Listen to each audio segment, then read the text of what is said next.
గతంలో ముఖ్యమంత్రి గారు ఏం చెప్పారు? కార్మికులతో కూర్చొని మంచి అగ్రిమెంట్ చేయండి, లాకౌట్ చేస్తే ఉపేక్షించని చెప్పి ఆయన చెప్పారు చంద్రబాబు నాయుడు.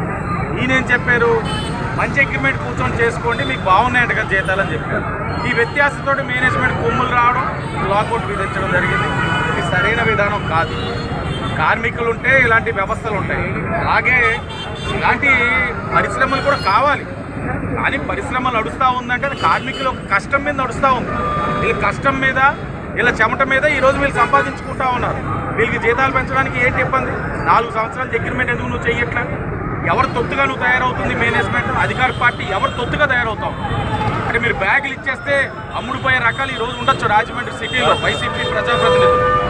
రేపటి రోజున అన్ని రోజులు అలా ఉండవు, రేపన్న రోజు అలా ఉండదు. తప్పకుండా ఈ తప్పులన్నింటినీ కూడా సమాధానం చెప్పుకోవాల్సిన పరిస్థితులు వస్తాయి. టీఎన్టీసీ ఏదైతే తెలుగుదేశం పార్టీ టీఎన్టీసీ కార్మిక వ్యవస్థ వీళ్ళకి అండగా నిలబడుతుంది, సమస్యను పరిష్కరిస్తుంది. ఇక్కడి నుంచి ఏపీ పేపర్ మిల్లు కార్మికుల సమస్య మా సమస్యకి తెలుగుదేశం పార్టీ భావిస్తుంది. కలెక్టర్ దగ్గరికి వెళ్తాం, ఏదైతే ఈ లేబర్ కమిషనర్ గారి దగ్గరికి వెళ్తాం. ప్రతి అంశంలో కూడా ఏం తప్పులు జరుగుతున్నాయనేది మేము కూడా పర్యవేక్షిస్తాం.